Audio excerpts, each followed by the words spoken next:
Je vais éteindre le clavier parce que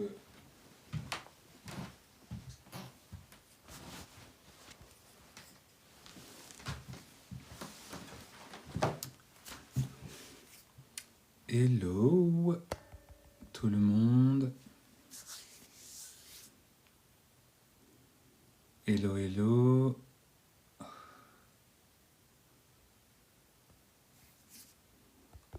Héberger. Moi, j'héberge pas. Hein. Comment ça va? Bienvenue. Petit live un peu plus tôt que d'habitude. Parce que je pense que ce soir, je ne serai pas disponible. Donc, du coup, je me suis dit, allez hop, on va faire un petit live au cours de l'après-midi, en fin d'après-midi. On va attendre qu'il y ait un peu plus de monde qui soit présent sur ce live. J'espère que vous allez bien. Hello, hello à tous et à toutes.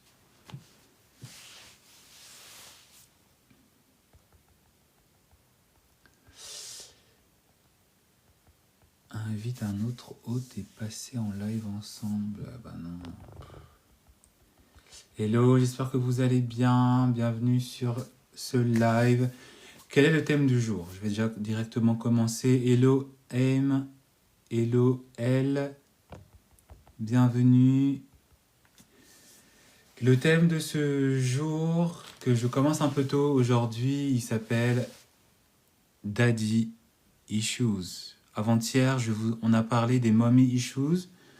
Et aujourd'hui, on va parler des Daddy Issues. Je vais l'écrire en commentaire comme ça. Vous le verrez. Voilà. Hop. Hello Béane. J'espère que vous allez bien. Je vais faire un live un peu plus tôt aujourd'hui parce que je pense que ce soir, je ne serai pas disponible pour faire le live comme je le fais d'habitude. D'habitude, je le fais aux alentours de 19-20 heures. Mais aujourd'hui, j'avais envie de le faire un peu plus tôt. Parce que ce soir, je vais au restaurant, je vais manger. Donc, et j'ai un événement aussi. Un événement où j'ai été invité par Decathlon pour découvrir une collaboration qu'ils ont faite avec une autre marque. Du coup, en fait, ce soir, je me suis dit, vu qu'il n'y aura pas de live ce soir, autant le faire en début d'après-midi. Le thème de ce jour concerne les Daddy Issues. Le thème de cet après-midi concerne tout ce qui concerne les problèmes relationnels avec le père. La dernière fois, avant-hier, je crois que c'est ça, hein, c'est avant-hier, on a parlé des mommy issues et on avait vu effectivement que les mommy issues, c'était donc les problèmes relationnels qu'on pouvait avoir avec la mère, soit avec sa présence qui était négative, soit tout le temps ou négative à certains moments, ou son absence. Et on avait vu qu'effectivement, les mommy issues, ça ne concernait pas que les hommes, ça concernait aussi que les femmes. Parce qu'en général, on a l'habitude de penser que les mommy issues, ça concernerait que les hommes, hein, et que du coup, ça influencerait en fait leur relation et la relation qu'ils ont avec les femmes. Alors que pas du tout. Hello Salma, hello Yolo, j'espère que vous allez bien, bienvenue. Et en fait, du coup, là, cet après-midi, pour aujourd'hui, j'avais envie justement d'aborder la même chose, d'aborder de la même manière les daddy issues, parce que en fait, ça ne concerne pas que les femmes, les daddy issues. La plupart des daddy issues concernent aussi les hommes. Beaucoup d'hommes ont des problèmes relationnels avec leur père. Beaucoup d'hommes ont eu des problèmes relationnels avec leur père. C'est vrai que c'est quelque chose qu'on va rapidement associer aux femmes. Bonjour Myriam. C'est quelque chose qu'on va rapidement majoritairement associer aux femmes. Mais en fait, vous pouvez être un homme et aussi avoir des daddy issues. À partir du moment où votre relation avec votre père, à partir du moment où il y a eu absence de votre père, vous avez des problèmes relationnels, que ce soit conscient ou inconscient. Et c'est vraiment très important en fait de l'aborder déjà pour pouvoir comprendre comment est-ce que ça marche, comment est-ce que c'est, hein, de la même manière qu'avec les mommy issues qu'on avait vu avant-hier. Mais c'est aussi important de comprendre qu'effectivement, les daddy issues s'appliquent aux hommes et comment est-ce que ça peut s'appliquer aux hommes. On va aussi voir comment est-ce que ça s'applique aux femmes, mais de manière un peu rapide parce qu'on sait tous plus ou moins comment est-ce que ça s'applique aux femmes. Alors les daddy issues, qu'est-ce que c'est? Du coup, comme je l'ai dit, hein, c'est les problèmes relationnels avec le père. C'est aussi les problèmes relationnels avec le père parce qu'il a été absent, parce qu'il est absent. Ceux qui n'ont pas connu leur père, soit par une disparition, on va dire, naturelle, la mort, etc., soit par une disparition aussi volontaire. Les pères qui ont quitté le foyer, les pères qui n'ont pas voulu assumer leur paternité, etc., ça fait partie des daddy issues, parce que l'absence du père laisse en tout cas une place qui heurte l'enfant, qui vous a heurté, que vous soyez une femme, que vous soyez un homme. Hein. Et du coup, ça va forcément influencer la relation que vous aurez avec la masculinité. Si vous êtes un homme, ça blesse aussi votre masculinité parce que vous n'avez pas de repère. Parce que le repère qui devrait en tout cas être là pour vous aider à vous construire, émotionnellement parlant, n'est pas là, n'est plus là. La relation qui devrait vous permettre de vous faire grandir en tant qu'homme n'est pas là, n'est plus là. Donc forcément, ça laisse une place, hein, ça laisse un vide, une place qui n'est pas comblée, qui n'est pas remplie de la bonne des manières. Hello Pauline, hello Ndeye, j'espère que vous allez bien. Merci de m'avoir rejoint sur ce live. Les daddy issues, c'est aussi le fait que votre père peut être là, votre père peut être présent, mais c'est un père qui se comporte négativement de manière constante. Il est toujours négatif, c'est un père qui est violent, c'est un père voilà, qui est assez sombre dans sa manière de se comporter, et du coup, en fait, forcément, ça fait que vous n'avez pas de bonne relation avec votre père parce qu'il y a de la négativité, il y a parfois de la toxicité dans la relation que vous avez avec votre père.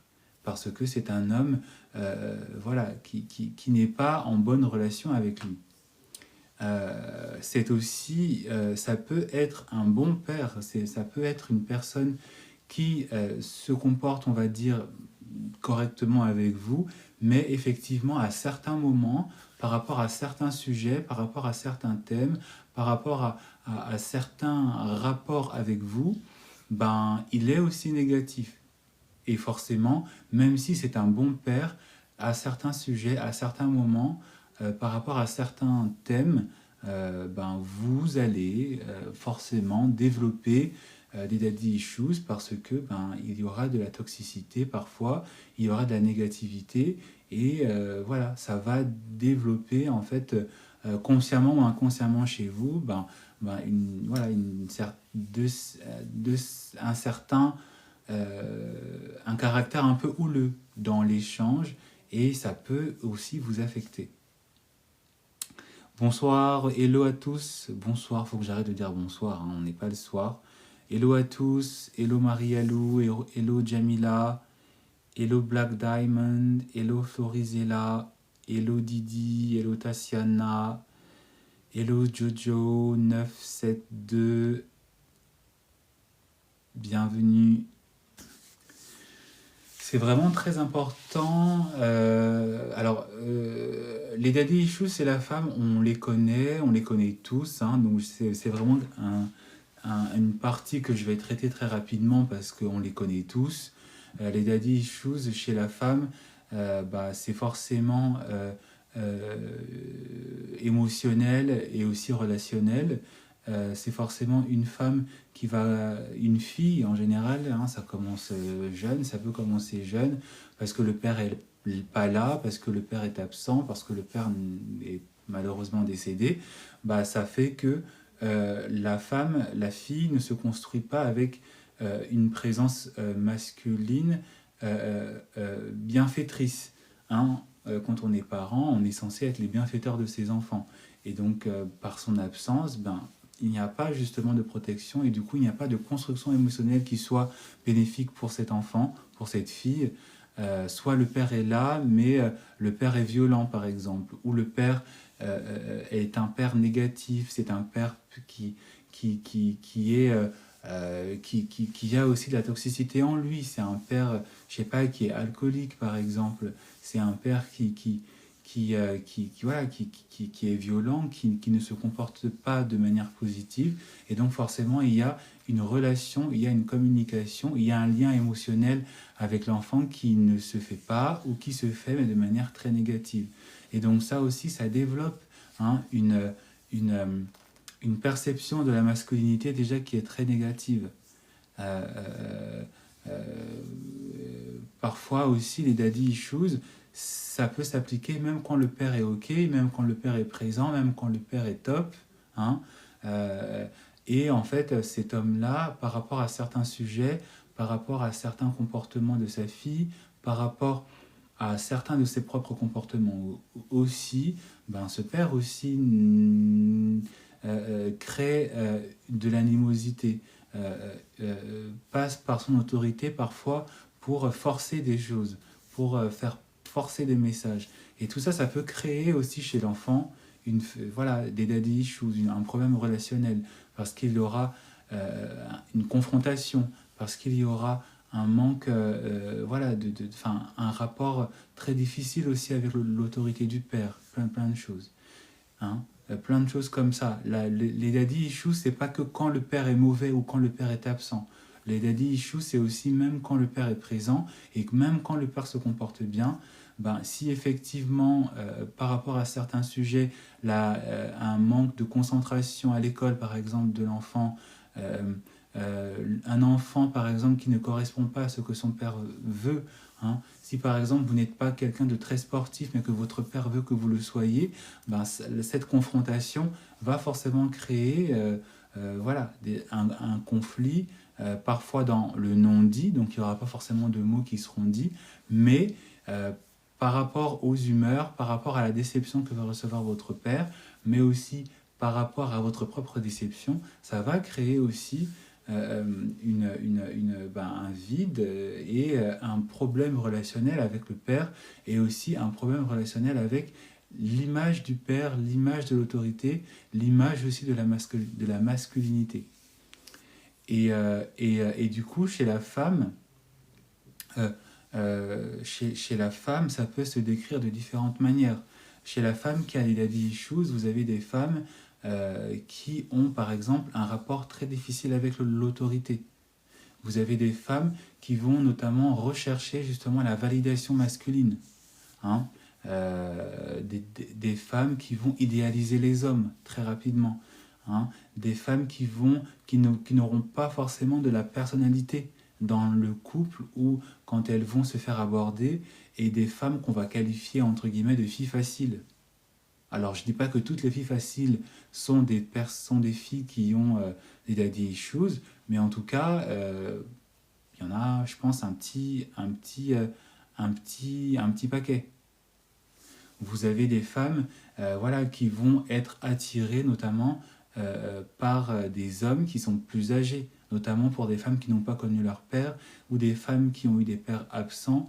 Voilà, il y aura une recherche affective dans l'idée d'être attiré par un homme qui incarne inconsciemment le père que vous n'avez pas eu ou le père que vous n'avez jamais vu.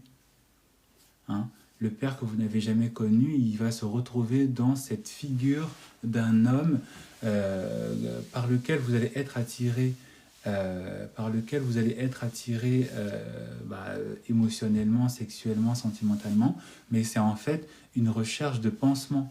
Hein. Vous allez utiliser en fait vos partenaires sentimentaux, vous allez les utiliser en fait comme des pansements à la figure du père biologique que vous n'avez pas vu, que vous n'avez pas connu, ou par exemple par un père aussi qui vous a fait du mal, par un père aussi qui a été violent avec vous.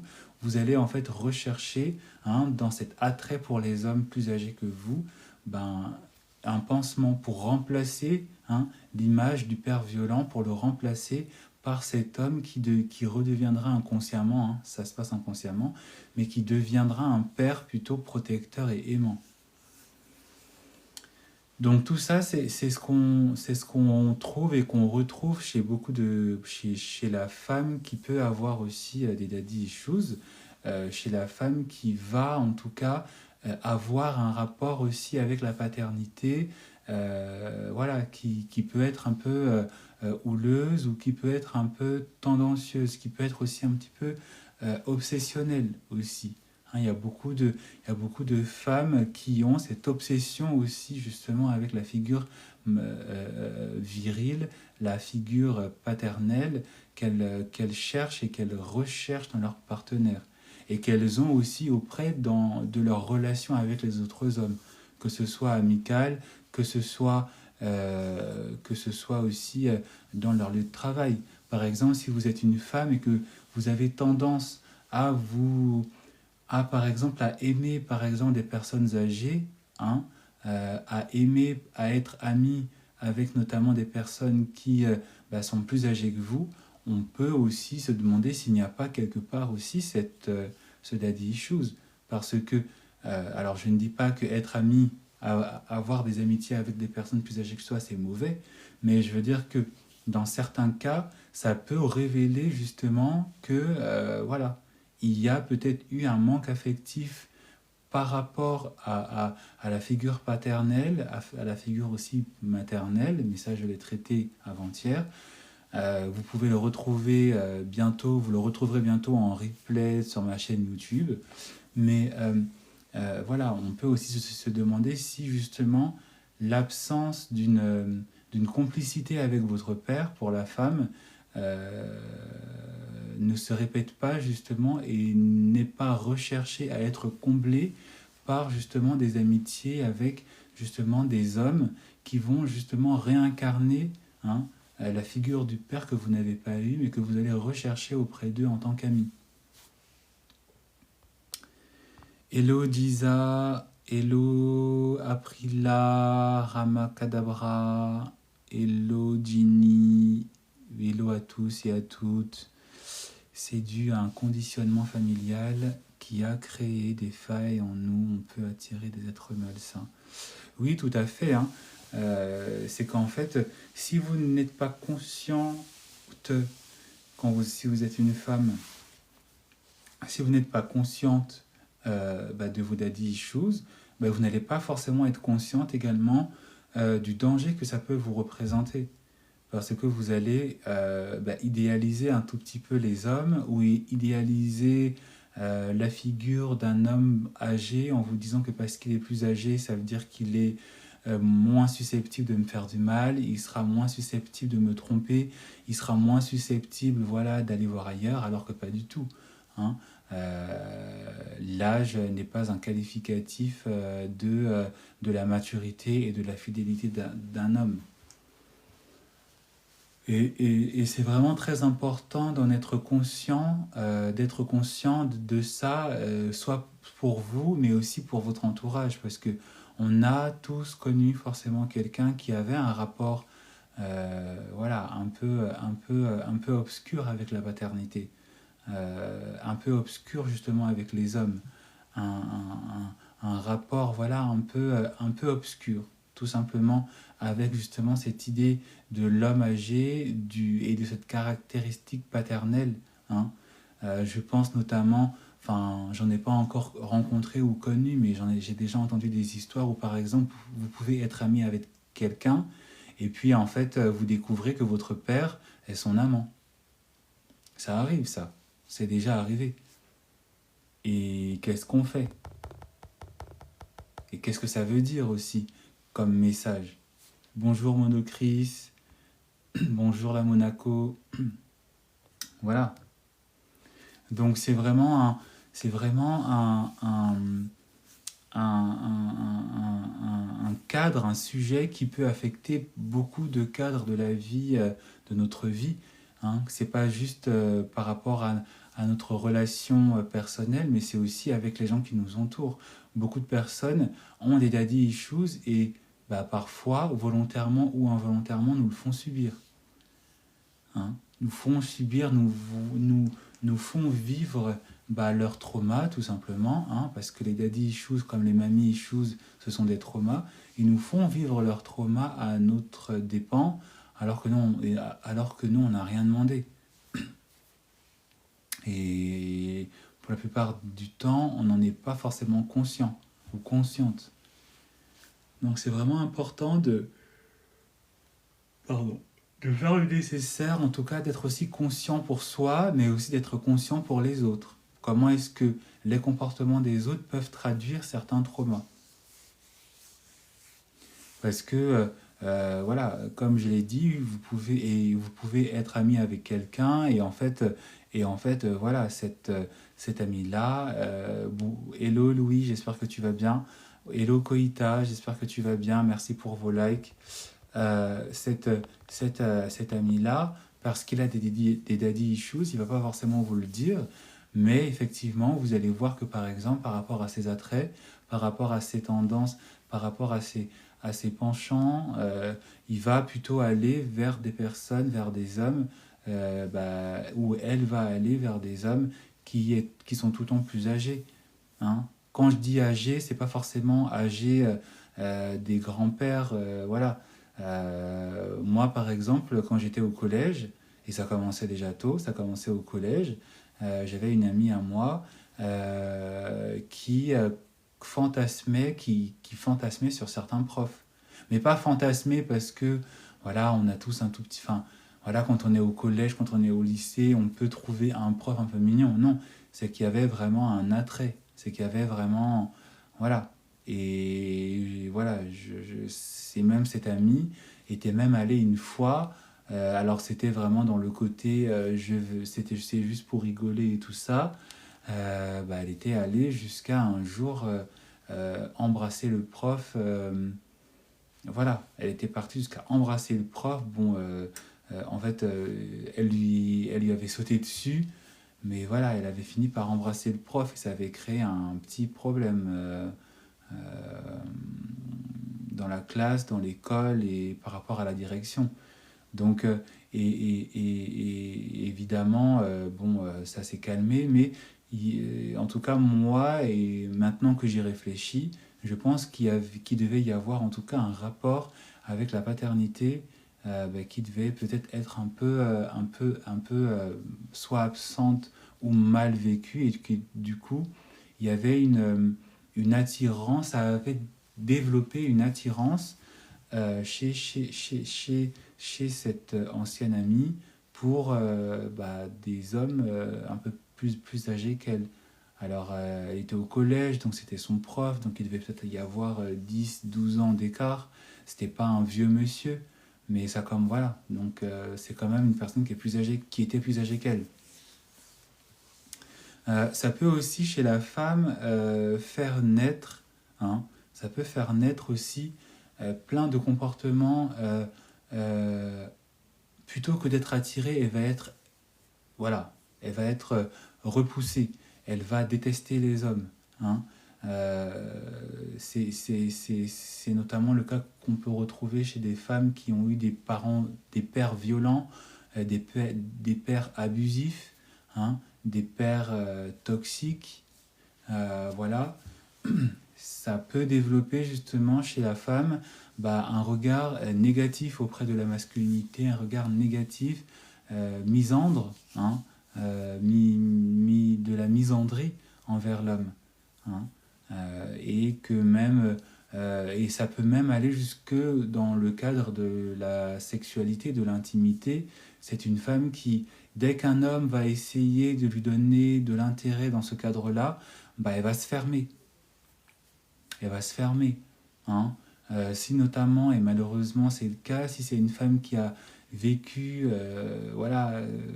des abus d'un cadre intime de la part de son père ou d'une personne qui peut incarner justement la figure du père dans la famille, donc les oncles, les choses comme ça, ça peut et ça va forcément développer aussi une frigidité et un dégoût aussi de la masculinité. Et tous ceux qui, plus tard, vont vouloir s'intéresser à elle par rapport à ce thème-là, à ce sujet-là, ben, ils vont s'en prendre plein la poire.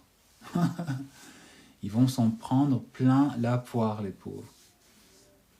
Elle ne va pas forcément leur communiquer, elle ne va pas forcément leur dire, elle ne va pas forcément voilà, leur annoncer, mais en tout cas, voilà, ils vont s'en prendre plein la poire parce que en fait, elle va revivre, hein, à travers la présence de cet homme, elle va revivre la présence de ce père ou de cet oncle ou voilà de cette personne avec de l'autorité qui l'a fait souffrir, qui ne lui a pas, qui n'a pas traité comme elle devrait être traitée, comme elle le mérite. Donc c'est vraiment très important d'en être conscient. Si vous êtes une femme, interrogez-vous en fait, parce qu'on a tous des daddy issues. C'est pas juste quelque chose qui peut être vu comme quelque chose de grave. Ça peut être par rapport à l'autorité de votre père. Hein, si vous êtes une femme en général, ça peut être par rapport à votre liberté en tant que jeune fille, en tant que jeune ado, hein, voilà. Ou par rapport à quand vous faisiez des bêtises, en étant ado, notamment par rapport aux premiers copains, aux premières fréquentations, hein, le regard un peu intrusif de votre père, à juste titre ou à mauvais titre, mais voilà, ce regard un peu intrusif, ces disputes qui pouvaient naître du fait que vous aviez par exemple fait venir en cachette un garçon à la maison, hein, ou des choses comme ça. Donc tout ça qui crée d'un point de vue casuel, hein, c'est pas tout le temps, mais c'est casuel, c'est par rapport à un cas en particulier, ben, un problème de relation, un problème relationnel, où vous allez avoir une vision négative de la paternité, où vous n'allez pas en fait accepter l'autorité de votre père, parce qu'à votre sens, ben, il s'interfère, ou il fait naître, à juste titre ou à mauvais titre, hein, il fait naître en fait une autorité qui pour vous est vécue comme quelque chose de négatif. Donc c'est vraiment important de se rendre compte et aussi de se rendre compte si effectivement ce problème relationnel n'affecte pas ou n'a pas affecté déjà votre relation avec vous-même, parce que comme les mommy issues, ça vous affecte déjà vous en tant que personne, et ça affecte aussi les autres.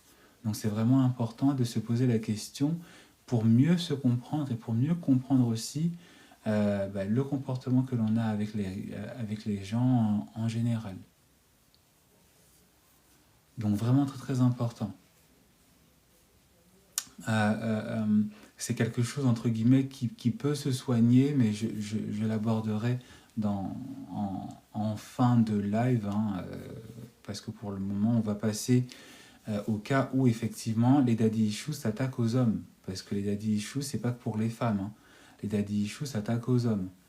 Alors évidemment ça ne s'applique pas pour si vous êtes un homme hétéro ou gay, mais voilà, c'est la même chose, même en étant un homme, même en ayant un petit garçon, vous avez des daddy issues, parce que les problèmes relationnels avec son père, ce n'est pas juste que pour les filles, c'est aussi quand on est l'enfant le fils de son père, ben voilà, ça crée aussi, ça peut créer à certains moments des problèmes relationnels. Si vous avez un père voilà, qui est pareil, qui est violent, un père qui est trop viriliste, hein, un père voilà, qui veut vous éduquer et vous élever à la dure, hein, comme certains pères aiment le dire, voilà.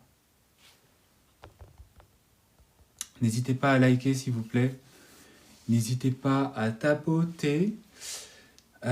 Mais voilà, c'est vraiment quelque chose qui laisse aussi une empreinte dans l'évolution du garçon, du petit garçon. Hein. Quand vous avez un père comme ça qui est hyper violent, qui est hyper viriliste, qui est hyper macho, ça crée.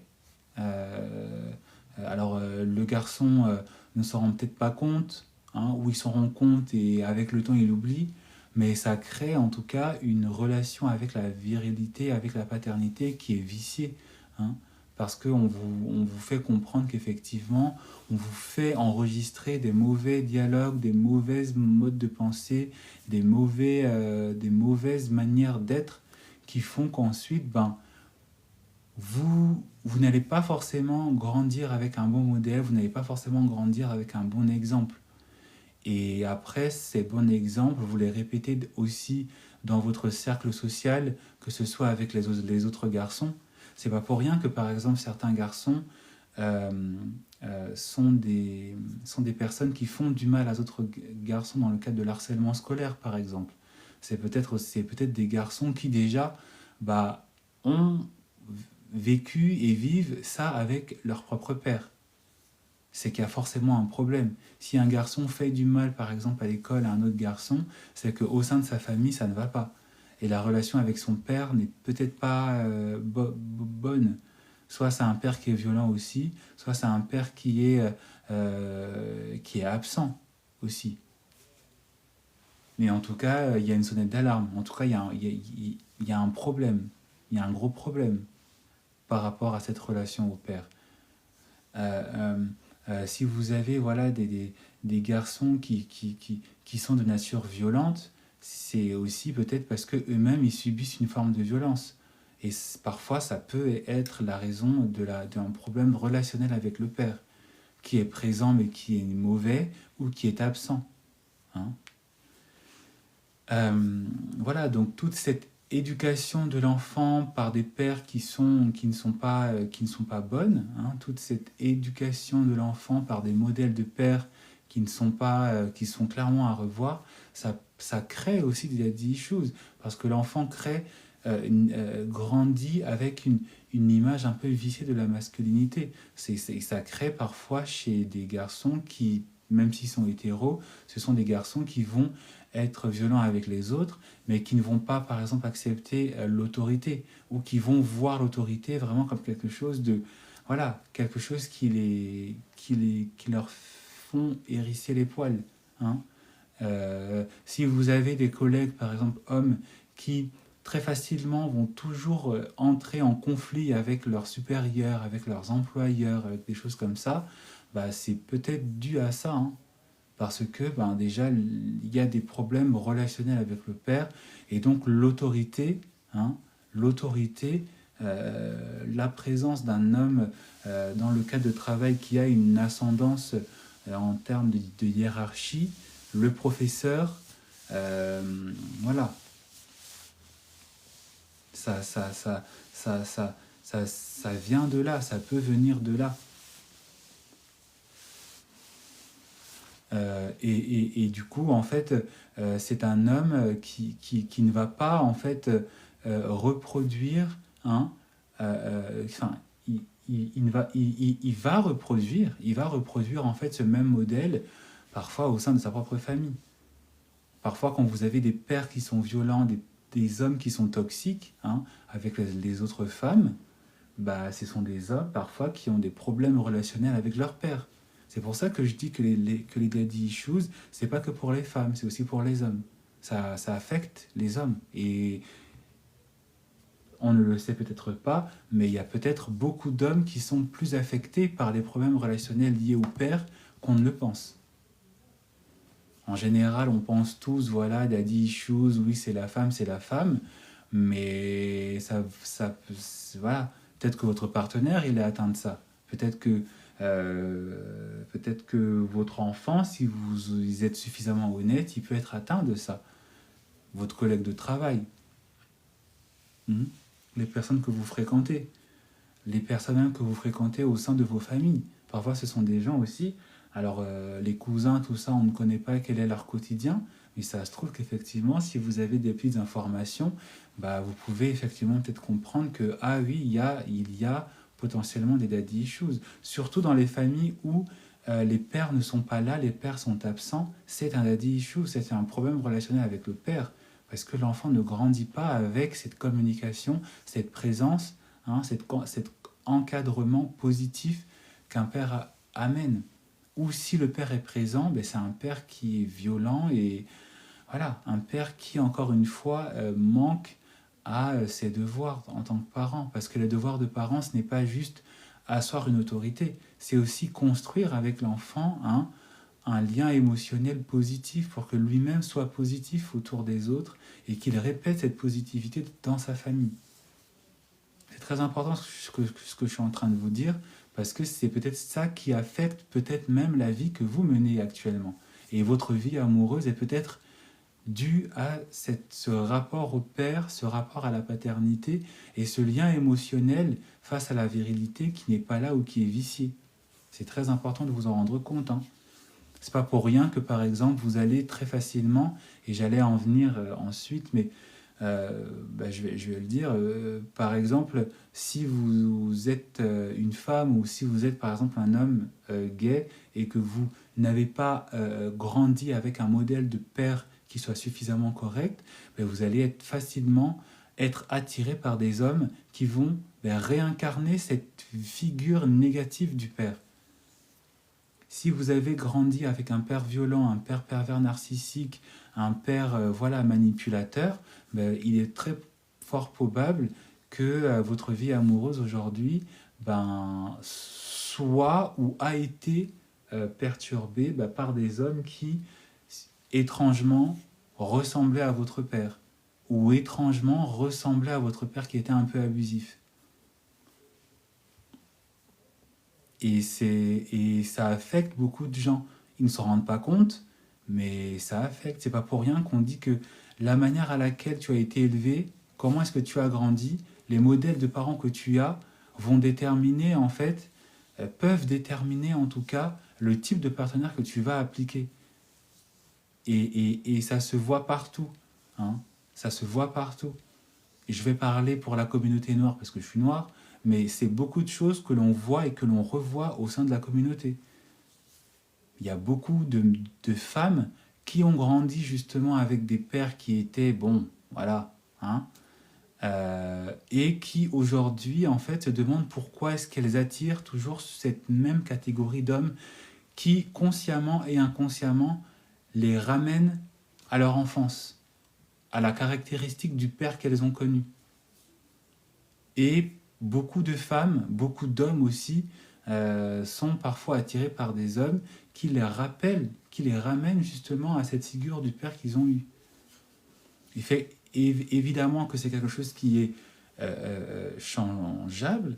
On peut changer effectivement, mais il faut entrer en fait par une prise de conscience. Et il faut entrer aussi par une acceptation de cette réalité. Et il faut aussi rentrer par une forme d'honnêteté, parce que beaucoup d'entre vous, je suis sûr peut-être que vous avez commencé à nier ce que je suis en train de vous dire.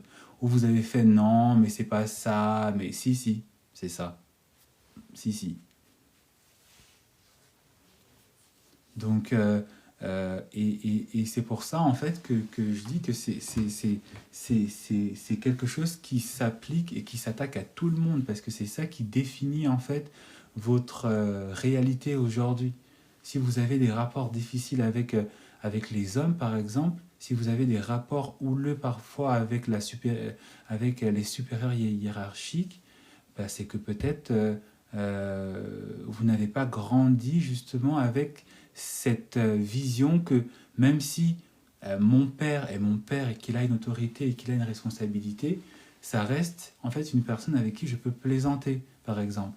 Ça reste une personne avec qui je peux m'ouvrir. Ça reste une personne avec qui je peux échanger. Ça reste aussi une personne qui peut s'ouvrir à moi, qui peut m'inculquer des choses, qui peut aussi parfois me partager ses faiblesses, ses peurs, ses craintes. Et il n'y a rien de plus beau, en fait, quand on est un enfant, d'avoir justement cette proximité avec son père, dans le cadre du père, vu que là on parle des daddy issues, mais ça s'applique aussi à la mère. Il y a des mères qui sont complètement fermées à leurs enfants. Il y a des mères qui sont complètement hermétiques. Il n'y a pas d'échange. Il n'y a pas d'ouverture. Il n'y a pas de confession parfois. Il n'y a pas de complicité. Pareil pour les pères. Il n'y a pas de complicité. Voilà, c'est vraiment le côté caractériel. Fais ci, fais ça, fais ça. Va là-bas. Là, il n'y a pas de jeu. Il n'y a pas de...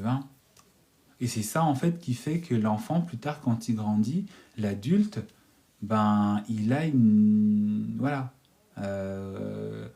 Par exemple, il peut arriver que cette personne va dans un lieu de travail qui est très cool, très chill, très bon enfant, avec une bonne entente, tout le monde s'entend bien. Le directeur s'amuse avec les employés, les choses comme ça. Et en fait, la personne, elle est un peu en mode c'est bizarre. Ça peut venir de là. Ça peut venir du fait que vous n'avez pas grandi justement avec cette, cette, cette, cette complicité qui est possible, hein. Même si chacun reste à sa place, mais voilà, on reste quand même des personnes, on reste quand même des humains. Et en fait, c'est totalement possible d'être amené à rigoler, à plaisanter avec son supérieur. Bien sûr, quand ça reste correct, hein. Je ne parle pas des cas où ça va dans n'importe quoi. Mais voilà, faire des petites blagues, rigoler, euh, partager un petit café ensemble, voilà, fumer sur la terrasse un petit moment, enfin, des cas, prendre un verre après le travail, ou quand c'est les fêtes de Noël, comme par exemple aujourd'hui, faire un Secret Santa, des trucs comme ça. Et des gens qui vivent ça de manière un peu en mode oula, moi j'aime pas trop ce genre de truc, et qui vont en fait ne pas être habitués parce que chez eux, dans leur éducation, il n'y a pas eu ça, il n'y a pas eu cette proximité, en tout cas malgré l'autorité du père, malgré la responsabilité du père, il n'y a pas eu cette facilité, en tout cas, à entretenir une certaine complicité. Et c'est dommage. C'est dommage. C'est pas obligatoire, mais je veux dire que voilà, c'est un peu dommage. Donc ce sont plein de choses comme ça, hein, qui vont influencer votre rapport avec vous-même et le rapport que vous allez aussi avoir avec les autres, hein. Et notamment dans le cadre amoureux, c'est pas pour rien si vous êtes une femme ou si vous êtes un homme et que vous êtes attiré par les hommes, voilà, vous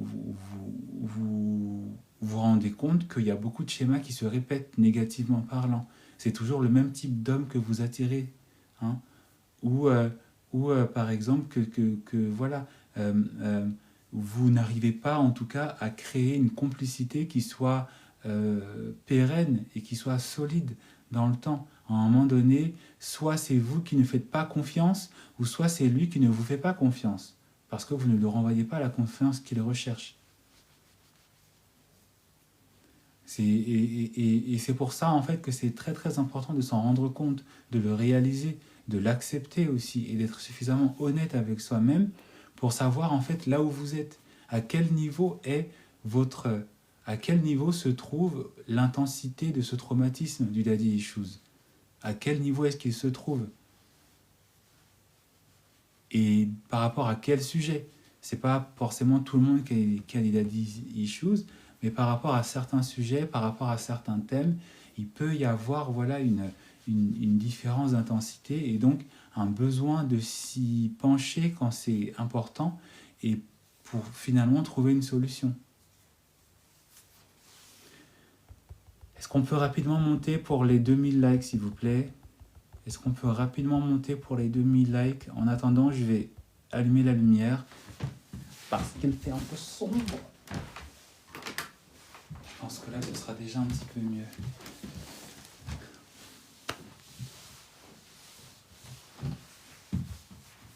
Merci pour les likes. Continuez comme ça. On monte rapidement pour les 2000 likes.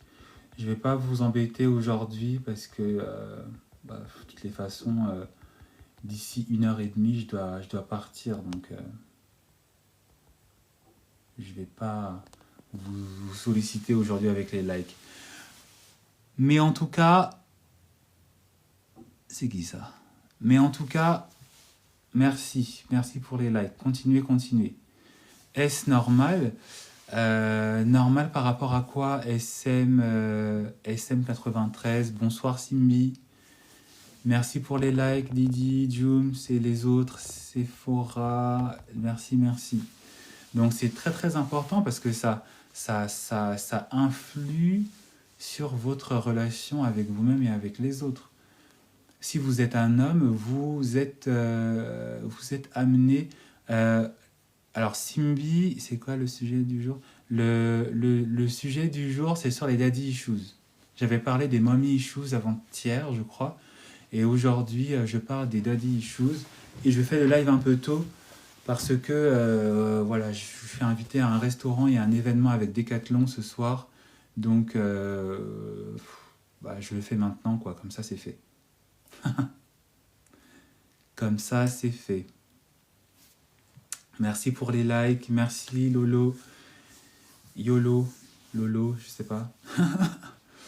Mais voilà. Et si vous êtes un homme et que vous avez des daddy issues, ça peut faire de vous, en fait, une personne qui allait vous comporter comme votre père, par exemple. Ça, vous allez, en fait, être tout aussi violent que lui. Vous allez accepter les mêmes mindsets que lui. Vous allez vous comporter comme lui. Vous allez, voilà, avoir les mêmes problèmes relationnels parce que il vous aura transmis, en fait, son mode de pensée. Il vous aura transmis votre manière d'être. C'est pas pour rien qu'on dit tel père, tel fils. Et comme telle mère, telle fille.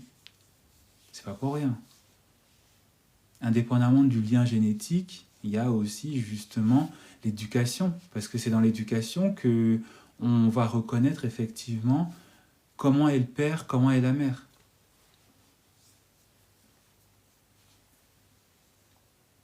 Et comment a été transmis l'éducation. Quelles sont les valeurs. Quels sont aussi les mindsets. Il y a beaucoup de parents qui transmettent beaucoup de mindsets limitants à leurs enfants. Hein. Beaucoup de gens qui transmettent des tonnes et des tonnes d'insécurité à leurs enfants. Hein. Beaucoup de parents, beaucoup de pères qui transmettent voilà, plein de clichés. Hein. Plein de clichés de xénophobie, plein de clichés en termes d'argent. Hein. Tous les parents qui sont là toujours en train de penser dans des énergies de manque, dans des énergies de pauvreté, hein, dans des énergies de crainte. Hein. Tous ces pères et tous ces parents qui empêchent par exemple leurs enfants d'oser faire des choses, d'oser sortir de ce à quoi ils ont été habitués, de tester d'autres types de métiers. Hein. Beaucoup de parents qui sont comme ça, qui sont là, oui, mais t'es noir, tu peux pas faire ci, tu peux pas faire ça. Pourquoi est-ce que pourquoi est-ce que tu voudrais travailler dans quelque chose de créatif alors que t'es noir, il n'y a pas beaucoup de noirs. Tous ces dialogues-là, hein, et ça crée forcément chez l'enfant, et ça peut créer chez l'enfant un problème relationnel. Alors, c'est pas un problème forcément qui sera houleux, mais effectivement, par la transmission de certaines valeurs négatives, ça va créer et ça peut créer justement un problème relationnel parce que l'enfant, il va se sentir blessé, hein, et plus tard en grandissant, l'enfant, il va peut-être se rendre compte que sa manière de penser, son éducation n'était peut-être pas totalement juste. Et voilà, il y a certains enfants aujourd'hui qui en veulent à leurs parents de les avoir éduqués d'une certaine manière. Il y a certains enfants qui ne parlent plus à leurs parents parce que ils ont osé peut-être faire des choses, ils ont osé faire ce que les parents ne voulaient pas. Et en fait, soit le parent ou l'enfant, en fait, voilà, décide de mettre fin à la relation parce que, voilà, mon enfant est comme ceci, je ne lui parle plus. Ou ma mère, ou mon père, parce que là on parle des papas, donc mon père m'a empêché de vivre mon rêve, par exemple, je me suis battu à atteindre mon objectif, moi je mets fin à la relation avec mon père. Parce que voilà, il n'est pas une personne qui mérite sa place dans ma vie. Hein. Plein de choses comme ça. Donc c'est vraiment quelque chose qui affecte. Hein. Et c'est vraiment un appel à être honnête avec vous-même. Regardez auprès de vous comment est la relation avec votre père.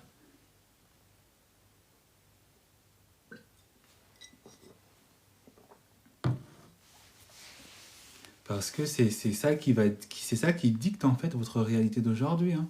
Que vous le vouliez ou que vous le vouliez pas, c'est un fait. C'est pas pour rien que j'en parle. Parce que même des fois en coaching, quand j'entends certaines personnes venir me parler en coaching et que je commence à parler ou à poser des questions par rapport à la relation avec le père, oh là là là là, oh là là. Alors ça va dans des choses pas très graves, mais parfois ça va dans des choses... c'est triste, c'est très très triste. Parfois ça va dans des thèmes, dans des sujets, dans des réalités, tu te dis mais c'est ton père ou c'est comment ça? Ça se passe comment en fait? Ça se passait comme ça à la maison? C'est que ça ton père? Ah ça? Bah dis donc, c'est compliqué, hein? Très compliqué. Donc voilà, n'ayez pas vraiment peur hein, de vous évaluer et de vous réévaluer aujourd'hui, parce que c'est ça qui va déterminer en fait déjà votre situation actuelle et qui va vous permettre d'aller vers là où vous méritez d'aller, c'est-à-dire à en sortir si vous avez des daddy issues, à en sortir. Hello Fatim, bienvenue. Et c'est ça qui va vous permettre de pouvoir en sortir. Parce que tant que vous n'avez pas accepté et pris conscience de là où vous êtes, de la situation dans laquelle vous êtes, ben vous vous condamnez en fait à rester coincé et à répéter. Hein. Un peu comme un hamster quand ils sont dans leur boîte, dans leur roue, là. Voilà, vous n'avancez pas, vous tournez, vous tournez, vous tournez, et puis bon, bah, vous souffrez, mais voilà. Donc il faut vraiment prendre conscience de là où vous êtes. Comment sortir d'un daddy issues? Comment sortir d'un daddy issues? Alors si vous étiez là avant-hier quand on parlait des mommy issues, bah, la solution vous la connaissez déjà. Mais pour ceux et celles qui n'étaient pas là ou qui viennent de me découvrir, qui viennent d'arriver, bah, c'est toujours un bon moyen de rappel. C'est toujours un bon moyen de rappel. Pour sortir d'un daddy issues, il faut effectivement il faut effectivement prendre conscience que, oui, il faut prendre conscience qu'en fait, nos parents, notre père, ben, ça reste une personne humaine. Voilà, c'est une personne humaine et donc c'est une personne aussi qui a un passé et donc qui a dû forcément souffrir ou connaître des choses pas très cool dans son propre passé. Si vous avez des daddy issues assez importants, bah, n'oubliez pas aussi que ce n'est qu'un héritage de ce que lui aussi il a connu, de ce que lui aussi on lui a fait, ou de ce que lui aussi on lui a inculqué comme valeur, comme mindset. Que ce soit dans la famille, mais que ce soit aussi par ses fréquentations, que ce soit aussi par toutes les autres figures paternelles hein, qui existent. La figure paternelle, c'est pas que le père dans la famille, c'est parfois l'employeur, c'est parfois voilà, le plus ancien d'une communauté. Hein. Ça peut être le prêtre, ça peut être voilà, toutes ces choses-là qui ont valeur d'autorité dans la société.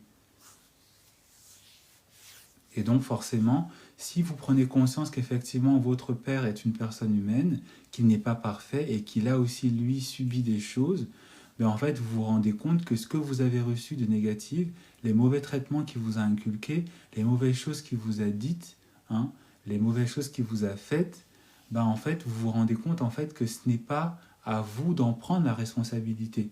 Et ce n'est pas aussi valeur de vérité absolue. Hein. Et je parle notamment des pères qui sont violents et qui n'ont pas eu cette présence d'esprit d'aimer leurs enfants comme il se doit, de parler de leurs enfants, de parler à leurs enfants avec des termes positifs. Si vous avez des pères qui passaient vraiment son temps à vous minimiser, à vous insulter, bah, c'est que forcément lui, dans sa jeunesse, voilà, dans son évolution en tant qu'enfant, on lui a aussi fait la même chose.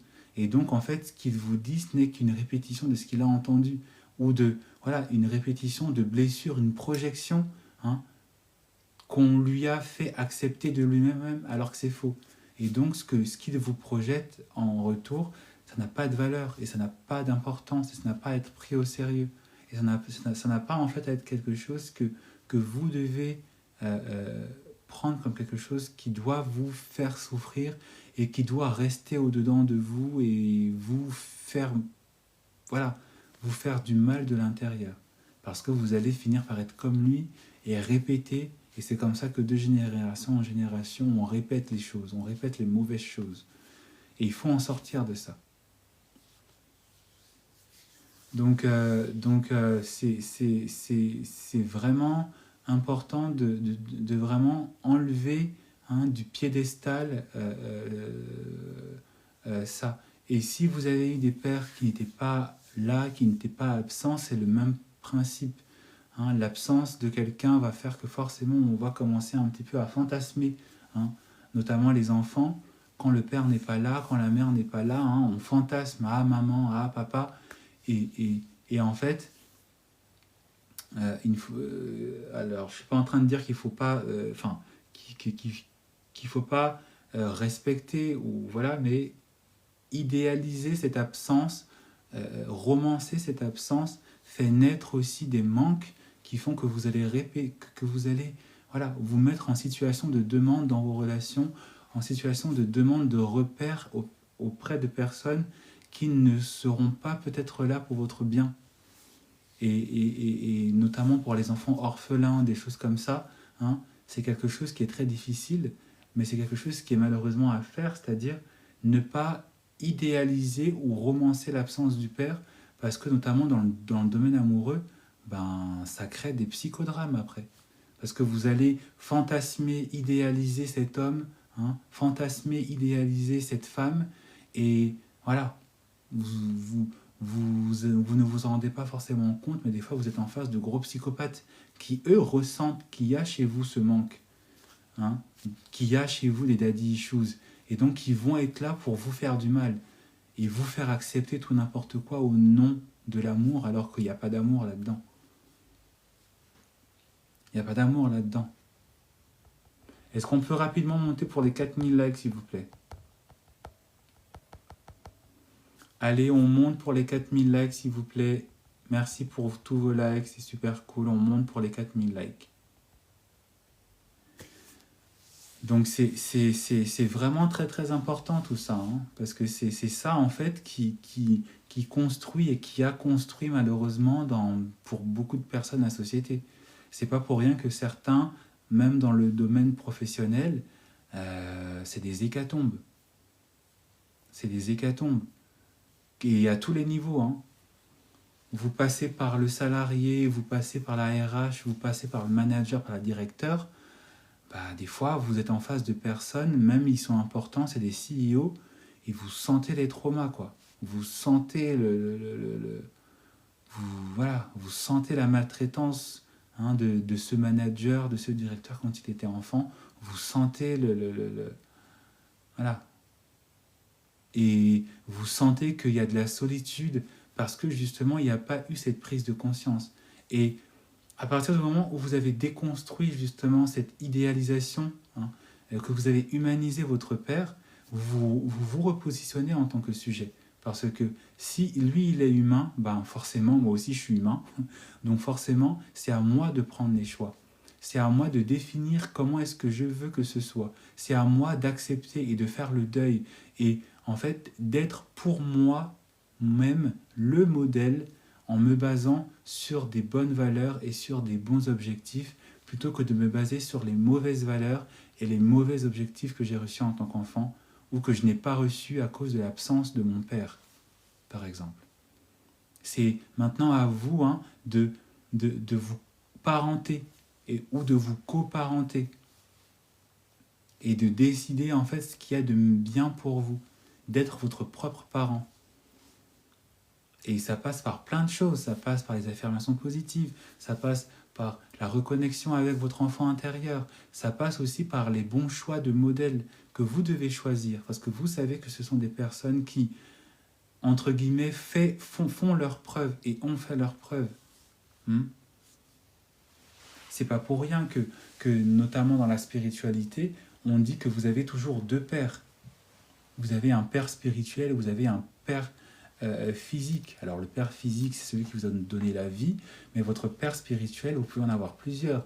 Vous avez le grand papa spirituel qui est Dieu, suivant la religion dans laquelle vous êtes, mais vous avez aussi des pères spirituels qui sont terrestres, mais qui, par leur maturité, par leur ouverture d'esprit, par leurs dons aussi, hein, par leur, voilà, par leur capacité parfois presque spirituelle de paternité, ben vous allez vous identifier à eux et vous allez en fait les considérer comme des pères spirituels.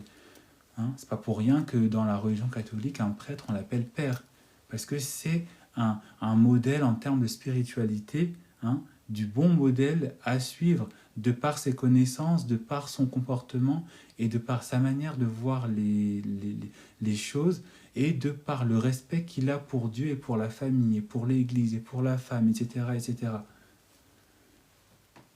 C'est pas pour rien que à la naissance d'un enfant, on donne à un enfant un parrain et une marraine, qui ne sont pas le père et la mère physique de l'enfant, mais ce sont des parents spirituels, hein, pour qu'ils soient des modèles, pour qu'ils soient des renforts, et pour que si effectivement le père spirituel, notamment dans notre sujet, le père n'est plus là, ben le parrain continue à faire le travail, continue de regarder, parce qu'il y a un contrat spirituel signé avec Dieu, entre guillemets, qui sera demandé quand il y aura le jugement dernier, hein, pour parler spiritualité.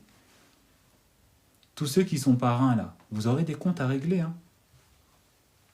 C'est pour ça que moi, quand on me demande « Est-ce que tu veux être parrain ?» Je dis non, je ne veux pas être parrain de ton enfant, ma fille. Je ne veux pas. Parce que quand je serai devant Dieu et que je vais devoir rendre des comptes, quand tu vas ouvrir le livre et me dire Loville, t'étais parrain d'un tel, t'étais là quand il était en train de faire ça? Non. Tu fais comment? Tu dis quoi? Ah oui, peut-être que... Bon, bon, c'est la vie, hein, c'est dur. Ah bon? T'as fait le nécessaire au moins pour essayer d'être présent dans la vie de ton filleul ou de ta filleule? T'as fait le nécessaire? Donc voilà, c'est aussi à vous de définir et de redéfinir aussi, hein, quel est le bon modèle de père, quel est le bon modèle, quelle est la bonne relation, quels sont les bons standards à adopter aussi pour vous coparenter à nouveau, pour vous parenter à nouveau et pour vous apporter à vous-même les manques, hein, que vous aviez dans le passé. Parce que les daddy issues, comme les mommy issues, et je me répète, hein, c'est ça qui dicte votre vie actuelle. Et c'est ça qui dictera le reste de ce qu'il vous reste à vivre. Et dans tous les domaines. Hein. Donc si vous n'avez pas appris, en tout cas, à les apprivoiser, à en être conscient, bah, c'est le moment en fait. Le moment, c'est maintenant, c'est pas demain. C'est pas dans une semaine quand vous serez en vacances. C'est pas... l'année prochaine. Non, c'est maintenant qu'il faut apprendre ou réapprendre en tout cas à les avoir, à les observer, à les respecter. Et notamment pour ceux qui ont des daddy issues assez sévères, Hello Emmanuel, c'est peut-être temps de décider en fait, est-ce que je veux rester avec ces daddy issues, continuer à être attiré par des hommes par des femmes qui n'incarnent pas peut-être ces bonnes valeurs, hein. Parce que si un homme qui a des daddy issues, c'est ça, il peut être attiré par certaines femmes, mais effectivement, s'il a des daddy issues, ben, il va répéter les mauvais comportements de son père, hein. Répéter le côté violent, répéter le côté absent, répéter le côté irresponsable. Hein. Donc c'est vraiment important d'en être conscient, c'est important de savoir aussi ce qu'on veut. Parce que si je vous fais ces lives, c'est pas juste pour le fun, parce que j'ai envie de faire des lives. Hein. Si je fais ces lives, c'est aussi pour vous réveiller à la conscience de vous-même, à prendre conscience de qui vous êtes et de là où vous êtes, dans quelle situation vous êtes, pour savoir où est-ce que vous voulez aller. Où est-ce que vous voulez en fait vous situer plus tard. Où est-ce que vous ne voulez plus être pour 2025. Parce que 2025, c'est plus dans dans un mois, hein, c'est dans quelques semaines, dans quelques jours là. Vous allez continuer à rester avec vos daddy issues, vous allez continuer à rester avec vos mommy issues, vous allez continuer à attirer ces hommes et ces femmes qui vous rappellent en fait tout ce passé traumatique, hein, parce que vous n'avez pas fait le nécessaire pour travailler sur vous-même. C'est dommage. C'est dommage de rester comme ça dans une vie à subir la vie, plutôt que d'en être acteur et de décider de prendre vraiment les rênes de sa vie comme acteur et puis comme victime. C'est dommage. Après, chacun vit sa vie comme il a envie. Hein. Quand vous serez sur votre dernier lit de mort, moi, je serai plus là. Hein. Gars, je serai plus là.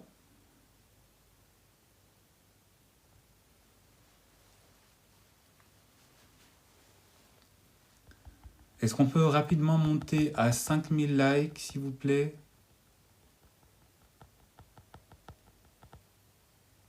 Je vais répondre à quelques questions, parce que j'ai vu des questions. Je suis dans une relation à distance depuis un mois et nous sommes déjà dans une routine ennuyante. Sachant qu'avant la mise en couple, c'était un peu comme ça. Bah, c'est qu'il est peut-être pas fait pour toi. Si ça fait à peine un mois que vous êtes ensemble et que c'est déjà vous vous ennuyez alors qu'il y a la distance, bah c'est que peut-être la relation, bah elle est peut-être pas faite pour toi ni pour cette personne.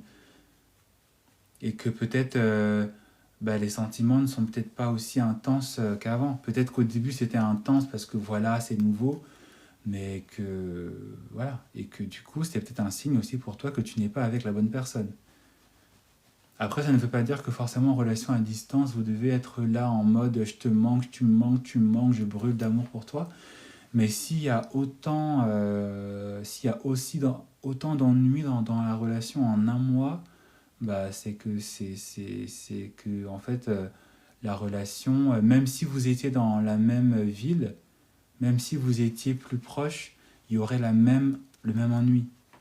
Parce que c'est la dynamique, hein, naturelle qui, même s'il y a proximité, même s'il y a distance, si la dynamique est déjà ennuyante, c'est que même si la relation était dans une autre configuration, elle serait tout aussi ennuyante. Donc c'est pas le bon partenaire. Donc vaut mieux que tu partes.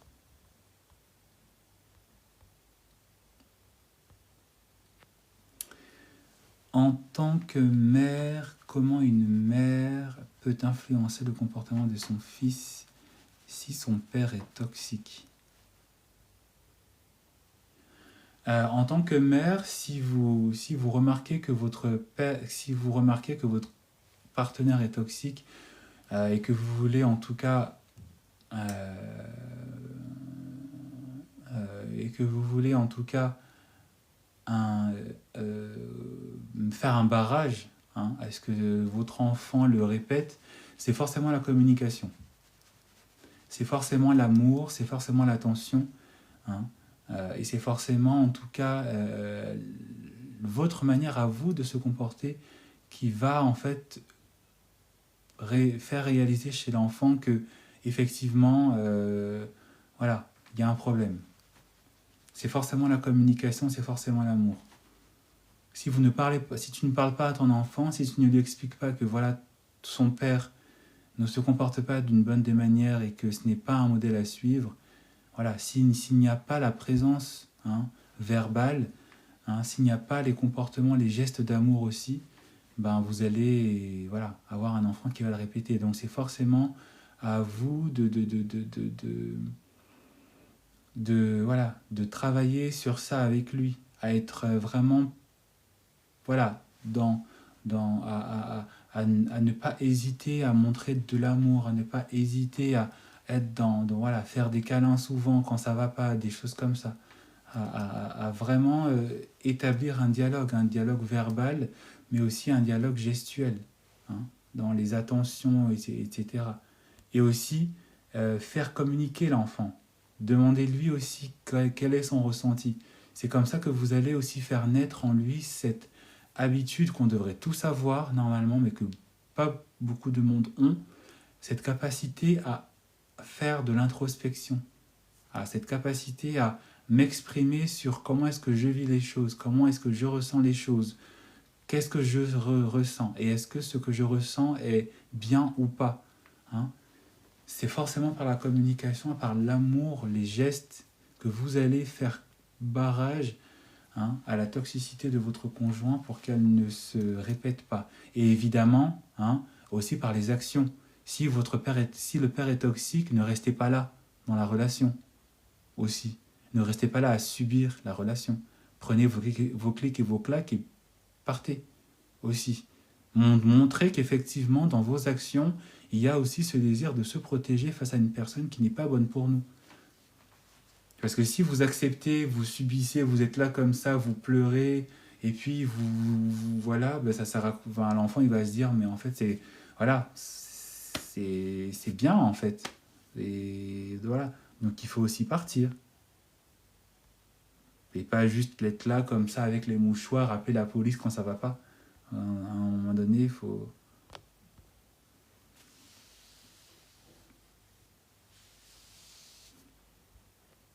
Merci Redon.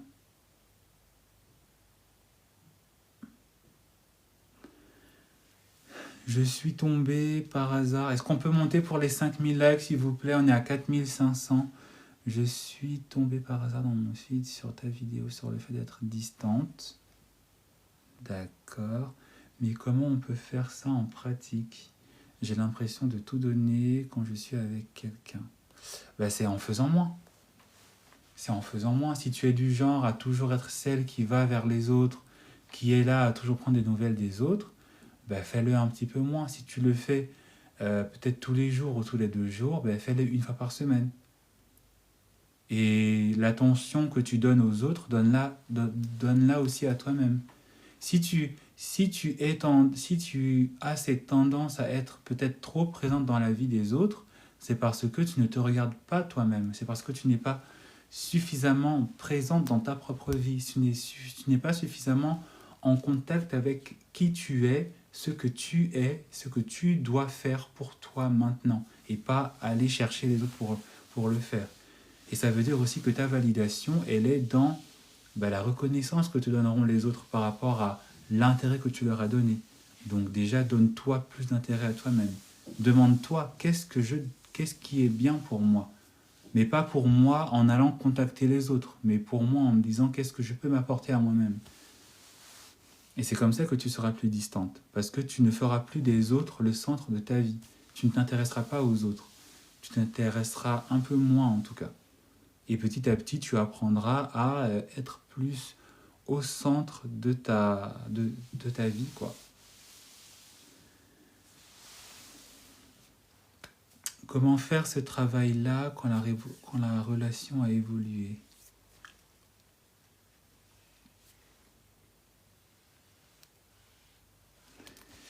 Que la personne n'agit plus de la même façon, comme si ça ne s'était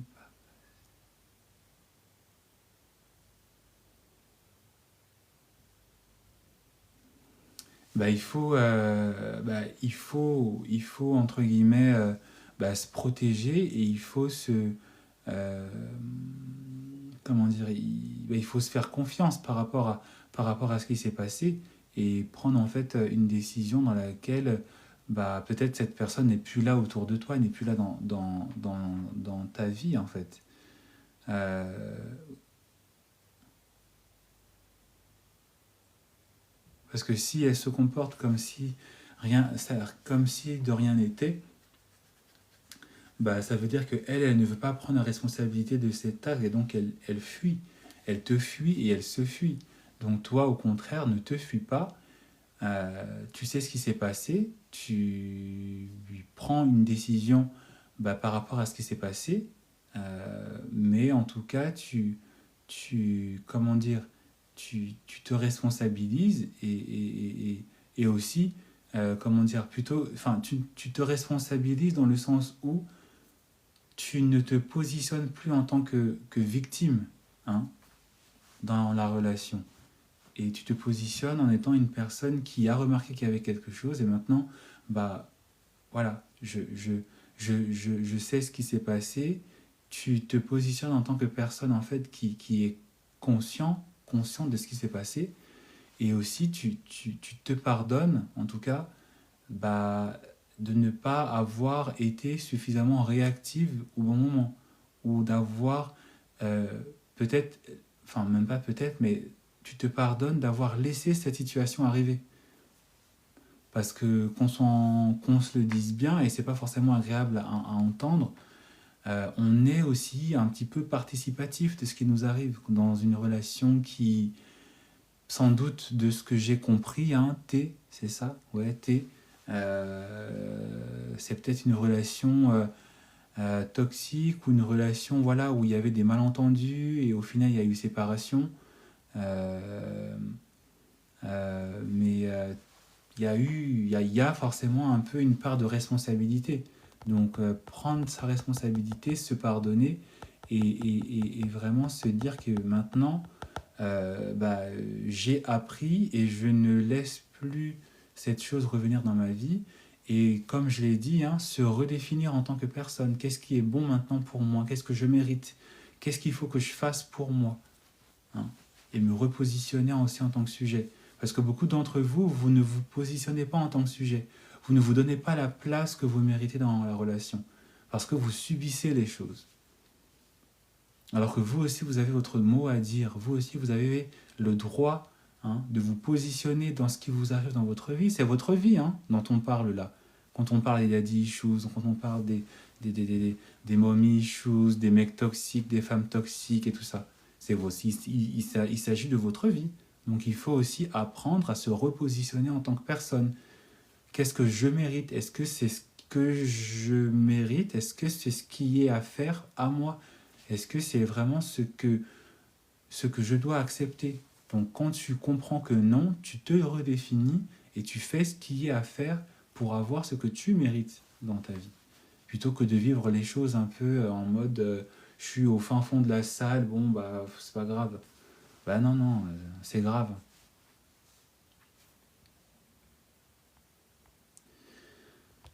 Donc voilà, hein, c'était le sujet dont j'avais envie de vous parler aujourd'hui. C'était le sujet bah, qu'il fallait qu'on parle, parce que c'est vraiment quelque chose qui affecte beaucoup de personnes dans la société, hein. Genre moi je vous le dis, quand j'entends des gens, c'est waouh. Donc vraiment faites le travail nécessaire, reconnectez-vous avec vous-même, reconnectez-vous avec justement les bonnes valeurs paternelles, hein, plutôt que de rester sur ces mauvais exemples, hein, sur ces mauvais exemples de pères, sur ces violents exemples, hein, parfois de pères. Repositionnez-vous en tant que sujet pour définir et redéfinir ce qu'est en fait, hein, euh, la figure d'un père, pour ne plus avoir à répéter ou à incarner, hein, les mauvaises actions, les mauvais gestes et les mauvais modes de pensée que certains pères, effectivement, vous ont inculqués, consciemment ou inconsciemment, hein. Merci beaucoup pour ce live. J'espère que ça vous a ouvert les yeux sur beaucoup de choses. Je vous dis à demain, et entre-temps, prenez soin de vous.